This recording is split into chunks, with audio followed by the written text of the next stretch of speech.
বিসমিল্লাহির রহমানির রহিম। আসসালামু আলাইকুম। কেমন আছেন বন্ধুরা? আশা করি যে যেখানে আছেন সবাই অনেক অনেক ভালো আছেন। আলহামদুলিল্লাহ আমিও আপনাদের দুয়ায়ও ভালোবাসে আমার পরিবার নিয়ে ভালো আছি। আজকে আরেকটা নতুন রেসিপি নিয়ে চলে আসলাম। আশা করি রেসিপিটা আপনাদের কাছে অনেক অনেক ভালো লাগবে। আর দেশ ও দেশের বাইরে যে বন্ধুরা আমার ভিডিওটা দেখতেছেন সবাইকে অসংখ্য অসংখ্য ধন্যবাদ, অনেক অনেক ভালোবাসা সবার জন্য শুভকামনা রইল। বন্ধুরা, আজকে আমি কি রেসিপি নিয়ে আসছি দেখে এতক্ষণ হয়তো বুঝে গিয়েছে। আজকে আমি গরুর মাংস রান্না করবো। এটা একদম ফ্রেশ গরুর মাংস। এখানে নিয়ে নিয়েছি হাফ কেজি থেকে বেশি গরুর মাংস, 1 কেজি থেকে কিছু কম, হাফ কেজি থেকে বেশি গরুর মাংস নিয়ে নিয়েছি। একদম সলিড হাড় মাংস মিলিয়ে নিয়ে নিয়েছি। ফ্রেশ মাংস কিন্তু হাতে মেখে রান্না করলে ভীষণ ভালো লাগে। আজকে আমি হাতে মেখেই গরুর মাংসটা রান্না করব। সেই জন্য আমি একটা ননস্টিক পাতিল নিয়ে নিয়েছি। পাতিলের মধ্যে দেখুন হাড় মাংস মিলিয়ে নিয়ে নিয়েছি। হাড় মাংস মিলিয়ে রান্না করলে কিন্তু ভীষণ ভালো লাগে। ওগুলো বাজার থেকে কেটে এনেছে আর কাটা হয় নাই। ধুয়ে নিয়েছি পরিষ্কার করে, পানিটা ঝরিয়ে নিয়েছে। অবশ্য ভালো করে ধুইতে হবে যেন রক্ত পানিটা না থাকে। রক্ত পানি থাকলে কিন্তু গন্ধ লাগবে বন্ধুরা। দেখুন এখানে আমি আজকে মাংসটা আমি রান্না করব আদা বাটা ছাড়া। আমার বাসায় আদা বাটা নাই বন্ধুরা, সেই জন্য আমি একদম আদা বাটা ছাড়া মাংসটা রান্না করব। অনেক মজা হয় কিন্তু একটু সময় লাগে। আদাটা জাস্ট শুধু মাংস সিদ্ধ হওয়ার জন্য দেয়, আর না হলে কিন্তু কত না দিলেও কোনো সমস্যা নাই। আজকে আমি আদা বাটা ছাড়াই মাংসটা রান্না করব। এখানে আমি রসুনগুলোকে আমি ব্লেন্ডার করি না, আমি হামানদিস্তার মধ্যে থেতু করে নিয়েছি। গরুর মাংস অনেকক্ষণ ধরে জুস করতে হয়, এই জন্য সিদ্ধ হয়ে যাবে। আমি গরুর মাংস সবসময় এইভাবে থেতু করে রান্না করি বন্ধুরা, ব্লেন্ডার কম করি। তারপর দিয়ে একদম অল্প মশলা দিয়ে, ঘরোয়া মশলা দিয়ে আমি আজকে গরুর মাংস রান্নাটা হাতে মেখে রান্না করব। অনেক মজা হয়, দুর্দান্ত স্বাদ হয়। এই রান্নাটা এখানে দিয়ে দিয়েছি আমি ধনিয়া জিরার গুঁড়া একসাথে দিয়ে দিয়েছি। তারপর দিয়ে দিয়েছি 1 চামচ হলুদের গুঁড়া, 2 চামচ হলুদের গুঁড়া দিয়ে দিয়েছি। তারপর দিয়ে দিচ্ছি লাল মরিচের গুঁড়া। লাল মরিচের গুঁড়াটা হচ্ছে আপনাদের পছন্দ মতো দিয়ে দেবেন। আমি 3 চামচ দিয়েছি, আমি ঝাল ঝাল করে রান্না করব সেই জন্য আমি 3 চামচ দিয়ে দিয়েছি। তারপর দিয়ে দিয়েছি কাঁচা মরিচ ফালি, সম্পূর্ণ হাতে মেখে রান্নাটা করব। তারপর দিয়ে দিয়েছি কয়েকটা তেজপাতা ফেলে করে 3টা দিয়ে দিয়েছি বন্ধুরা। আপনারা আপনাদের পছন্দ মতো দিয়ে দিবেন। আমি 3টা দিয়েছি। তেজপাতা ফালি করে দিয়েছি। দেখেন যেহেতু আমার বাসায় আদা নাই, মাংসটা তো সিদ্ধ হতে হবে, না হলে অনেক টাইম লাগবে, সেই জন্য দিয়ে দিয়েছি চিনি। চিনিটা দিলে কিন্তু তাড়াতাড়ি মাংসটা সিদ্ধ হয়ে যায়। তারপর দিয়ে দিয়েছি স্বাদ মতো লবণ।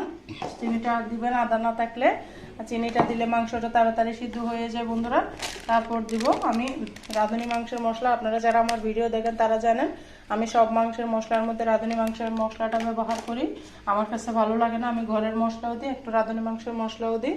তারপর দিয়ে দিচ্ছি স্বাদ মতো তেল। এটা আমার কড়াইয়ের মধ্যে তেলটা ছিল, ওখান থেকে দিয়ে দিচ্ছি বন্ধুরা। এভাবে মাংসটা রান্না করলে কিন্তু অনেক মজা হয়। হাতে মেখে মাংস রান্নার স্বাদই আলাদা। এখানে কিন্তু আমি পরবর্তীতে আলু অ্যাড করব। আলু ছাড়া গরুর মাংস কিন্তু ভালো লাগে না, 1-2টা আলু দিলে গরুর মাংসটা খেতে ভীষণ ভালো লাগে। এইভাবে হাতে মেখে গরুর মাংসটা রান্না করলে কিন্তু অনেক মজা হয় বন্ধুরা। কার কাছে কেমন লাগে অবশ্যই বলে দেবেন। যারা ভিডিওর এতটুকু এসে একটা লাইক দিতে ভুলে গিয়েছেন, অবশ্যই একটা লাইক দিয়ে আমার সাথে থাকার অনুরোধ রইল। আর বন্ধুরা, ভয়েসের মাঝে ভিডিওর মাঝে যদি কোনো ভুল ত্রুটি হয় অবশ্যই সবাই ক্ষমার দৃষ্টিতে দেখবেন। দেখুন খুব সুন্দর করে আমি মেখে নিয়েছি। যত দূর সম্ভব আপনারা ভালো করে হাত দিয়ে মেখে নেবেন। সামান্য হাত ধুয়ে পানি দিব এখানে আমি, আর পানি ব্যবহার করব না। এবার চুলের মধ্যে তুলে দেব। আপনারা চাইলে রেস্টে রাখতে পারবেন, আমার হাতের টাইম নেই সেই জন্য আমি রেস্টে রাখতেছি না। এভাবে কিন্তু 30 মিনিট রেস্টে রেখে দিলে কিন্তু মাংসটা মজা হয়। আমার হাতে টাইম ছিল না, এখন রাত্রেবেলা ভিডিওটা করতেছি, রান্না করতেছি, গরু মাংসটা হতে টাইম লাগবে, সেই জন্য এখনই চুলার মধ্যে আমি তুলে দিব। দেখুন সামান্য একটু পানি দিয়ে আমি হাতটা ধুয়ে নিব।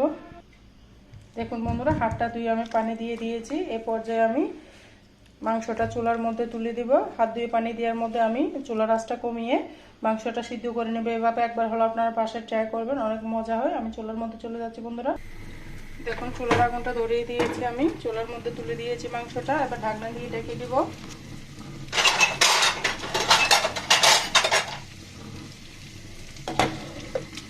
ঢাকনা দিয়ে ঢেকে দেব, ফুটে আসা পর্যন্ত অপেক্ষা করতে হবে। এভাবে ননস্টিক ফ্রাই প্যানের মধ্যে রান্না করলে কিন্তু ভালো, তাড়াতাড়ি মাংসটা জুস হয়ে যায়, বাইরে বাতাস যেতে পারে না। সেজন্য মাংসটা আমার কাছে ভালোই লাগে, মজাই লাগে। এখন রান্না করার জন্য অপেক্ষা করতে হবে। মাংসটা ফুটে আসলে আপনাদেরকে দেখাবো বন্ধুরা। এখন আমি অফ ক্যামেরায় মাংসটাকে ফুটিয়ে নিচ্ছি। বন্ধুরা এই পর্যায়ে দেখুন গরুর মাংসটা ফুটে এসেছে। আমি এবার নাড়াচাড়া করে দিব। সুন্দর করে ভালো মতো নেড়ে দিতে হবে। এভাবে হাতে মেখে মাংস রান্না করলে কিন্তু বারবার নাড়াচাড়া করতে হয়, না হলে কিন্তু মজা হয় না। বন্ধুরা আমার রেসিপিগুলো কেমন হয় অবশ্যই কমেন্টসে বলবেন। ভালো মতো নাড়াচাড়া করে দিচ্ছি। এভাবে হাতে মেখে রান্না করলে কিন্তু সময়ও বাঁচে, মাংসের টেস্টও ভালো আসে। আমি কিন্তু বেশিরভাগ মুরগির মাংস, গরুর মাংসটা এভাবে রান্না করি। যদি ফ্রেশ থাকে, ফ্রিজে অনেক দিন থাকলে কিন্তু হাতে মেখে রান্না করলে ভালো লাগে না। ফ্রেশ মাংসগুলো মুরগি বলেন গরু বলেন এভাবে হাতে মেখে রান্না করলে আপনার সময় বাঁচবে আর মজাও হবে। কিন্তু কষিয়ে রান্না করতে আমাদের অনেক সময় লাগে। এভাবে যদি আমরা হাতে মেখে মাংসটা রান্না করি সময়ও বাঁচে, তাড়াতাড়ি হয়ে যায়, খেতেও ভালো লাগে। আপনারা একবার হলে এভাবে ট্রাই করবেন। আর বন্ধুরা যারা এখনো পর্যন্ত লাইক দিতে ভুলে গিয়েছেন, অবশ্যই ছোট্ট একটা লাইক দিয়ে আমার সাথে থাকার অনুরোধ রইল।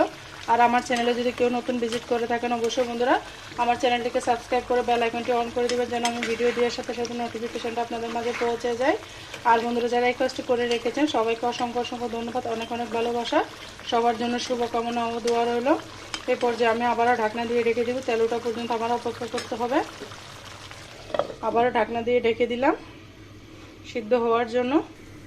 বন্ধুরা এই পর্যায়ে আমি আবারও নেড়ে দেবো। দেখুন আমার মাংস থেকে তেলটা ছেড়ে দিয়েছে, পানিটা শুকিয়ে তেলটা ছেড়ে দিয়েছে। এরকমভাবে কষিয়ে নিতে হবে যেন মাংসের থেকে তেলটা ছেড়ে দেয়।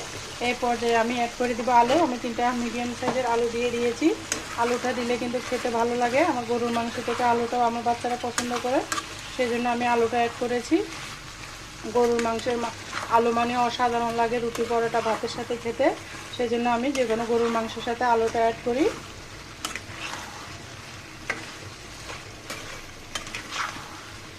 এই পর্যায়ে আমি পানি দিয়ে দিব সিদ্ধ হওয়ার জন্য। এখানে তো আলু থেকে আর কোনো পানি বের হবে না, সেজন্য অবশ্যই পানি দিয়ে দিতে হবে, নাহলে তলার মধ্যে লেগে যাবে বন্ধুরা। এই পর্যায়ে আমি পানি দিয়ে দিব সিদ্ধ হওয়ার জন্য। মাংসটাও সিদ্ধ হতে হবে। আদা ছাড়া আজকে মাংসটা রান্না করতেছি, অনেক মজা হবে। আমি আরেকদিনও রান্না করেছি, আমার বাসায় আজকে 2 দিন ধরে আদা নাই। আদা ছাড়া রান্না করতেছি, মশলা থাকবে না বলে মাংস খাবো না, সেটা হবে না, আমরা খেয়ে নেব যে কোনো উপায়ে। এই পর্যায়ে আমি ঢাকনা দিয়ে ঢেকে দিব মাংসটা সিদ্ধ হওয়ার জন্য। ঝোলটা মাখা মাখা হলে ফিরে আসতেছে আপনাদের মাঝে বন্ধুরা। এবার ঢাকনা দিয়ে ঢেকে দিলাম সিদ্ধ হওয়ার জন্য। চুলার আগুনটা কিন্তু আমি মিডিয়াম করে রেখেছি। বেশি আগুন দিয়ে রান্না করলে কিন্তু মাংসটা মজা হয় না।